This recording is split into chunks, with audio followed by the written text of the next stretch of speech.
Hi అండి అందరికీ. మేము మార్నింగ్ బ్రేక్ఫాస్ట్కి సొరకాయ వడలు చేసుకున్నాం. ఎలా చేసుకున్నామో చూపిస్తాను చూడండి. ఒక సొరకాయని తీసుకొని పొట్టు తీసి మంచిగా వాష్ చేసి తురుముకోవాలి. ఇలా తురుముకున్న సొరకాయని ఒక ప్లేట్లో వేసుకోవాలి. ఆనియన్ వేసుకోవాలి, చిన్నగా కట్ చేసిన పచ్చిమిర్చి వేసుకోవాలి, కొత్తిమీర వేసుకోవాలి, సాల్ట్ వేసుకోవాలి, జీలకర్ర వేసుకోవాలి. ఇప్పుడు ఒక కప్పు బియ్యపిండి వేసుకోవాలి. బియ్యపిండి వేసాక అన్నీ కలిసేలా ఒకసారి కలుపుకోవాలి. ఇప్పుడు చేతికి ఆయిల్ పెట్టుకొని కొంచెం సొరకాయ పిండి తీసుకొని రౌండ్గా వడలాగా వత్తుకోవాలి.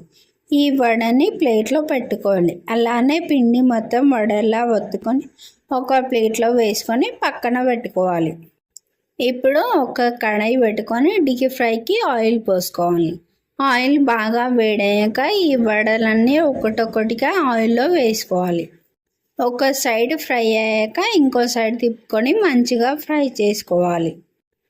ఇలా 2 సైడ్స్ ఫ్రై అయ్యి గోల్డెన్ బ్రౌన్ కలర్లోకి వచ్చాక ఈ వడలన్నీ ఒక ప్లేట్లోకి తీసుకోవాలి. అంతే అండి, వేడి వేడి సొరకాయ గారెలు రెడీ అయినాయి.